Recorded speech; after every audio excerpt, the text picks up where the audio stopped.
بسم اللہ الرحمن الرحیم۔ السلام علیکم ورحمۃ اللہ وبرکاتہ۔ آج کے دور میں ٹیکنالوجی نے جہاں انسان کی زندگی کو آسان بنایا ہے، وہیں اس کا ایک تاریک پہلو بھی سامنے آ رہا ہے، اور وہ ہے مصنوعی ذہانت یعنی AI کا غلط استعمال۔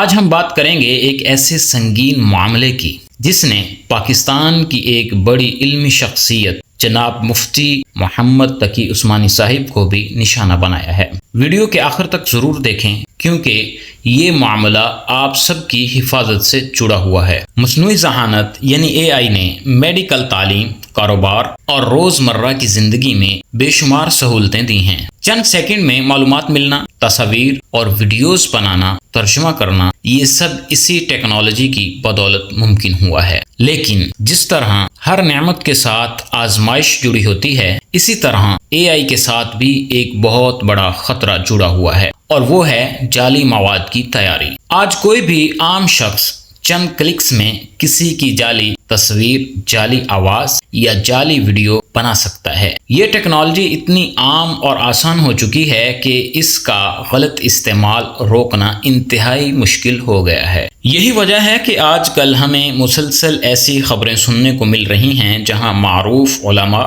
دانشوروں اور دیگر معتبر شخصیات کے نام سے جعلی بیانات، جعلی تصاویر اور جعلی آوازیں سوشل میڈیا پر پھیلائی جا رہی ہیں۔ یہ نہ صرف ان شخصیات کی عزت و وقار کو نقصان پہنچاتا ہے بلکہ عام لوگوں کو گمراہ کرنے کا بھی سبب بنتا ہے۔ ضرورت اس امر کی ہے کہ حکومت پاکستان اور متعلقہ سائبر کرائم ادارے اس معاملے کو سنجیدگی سے لیں اور ایسی پالیسیاں بنائیں جن سے خصوصاً معتبر اور نمایاں شخصیات کو براہ راست تحفظ فراہم کیا جا سکے۔ جب تک AI کے استعمال پر واضح قانونی حدود نہ لگائی جائیں، کوئی بھی شخص اس ٹیکنالوجی کو کسی کے خلاف بآسانی استعمال کر سکتا ہے، اور یہ ایک بہت سنگین مسئلہ بنتا جا رہا ہے۔ اب آتے ہیں آج کے اصل موضوع کی طرف۔ چند دن پہلے شیخ الاسلام مفتی تقی عثمانی صاحب کے آفیشیل سوشل میڈیا اکاؤنٹ سے ایک اہم بیان سامنے آیا۔ مفتی صاحب نے اپنے پیغام میں افسوس کا اظہار کرتے ہوئے بتایا کہ کچھ لوگ مصنوعی ذہانت کا استعمال کر کے ان کی جعلی تصاویر، جعلی آواز اور جعلی گفتگو تیار کر رہے ہیں، اور یہ جعلی مواد سوشل میڈیا پر تیزی سے پھیلایا جا رہا ہے۔ مفتی صاحب نے واضح کیا ہے کہ اس تمام مواد کا اس سے کوئی تعلق نہیں، اور یہ سراسر جھوٹ اور دھوکہ ہے۔ انہوں نے سائبر کرائم ایجنسیوں سے اس معاملے کا نوٹس لینے کی اپیل بھی کی ہے۔ یہ بیان اس بات کی واضح دلیل ہے کہ AI کا غلط استعمال اب کسی عام شخص تک محدود نہیں رہا، بلکہ ہمارے بڑے بڑے علماء اور قابل احترام شخصیات بھی اس سے محفوظ نہیں ہیں۔ اور یہ بات سمجھنی نہایت ضروری ہے کہ مفتی تقی عثمانی صاحب کوئی معمولی یا چھوٹی شخصیت نہیں ہیں۔ آپ عالم اسلام کے جید فقیہ ہیں۔ آپ کے فتاویٰ عرب و عجم یعنی پوری دنیا میں پڑھے اور مانے جاتے ہیں، اور کروڑوں لوگ دینی معاملات میں آپ کی رائے پر اعتماد کرتے ہیں۔ بس یہی وہ بات ہے جو اس مسئلے کو اور زیادہ سنگین بنا دیتی ہے۔ جب کسی اتنی بڑی معتبر شخصیت کی جعلی آواز یا جعلی ویڈیو بنا کے پیش کی جائے تو خدشہ ہے کہ اسلام دشمن اور فتنہ پرور عناصر اس ٹیکنالوجی کا استعمال کر کے مفتی صاحب کے نام سے غلط، جعلی اور من گھڑت مسائل و فتاویٰ لوگوں تک پہنچا سکتے ہیں۔ اور چونکہ عام آدمی آواز اور تصویر کو سچ سمجھ کر بغیر تحقیق کے اس پر یقین کر لیتا ہے، اس لیے وہ انجانے میں غلط عقیدے، غلط عمل کی طرف مائل ہو سکتا ہے، حالانکہ حقیقت میں مفتی صاحب نے وہ بات کبھی کہی ہی نہیں ہوتی۔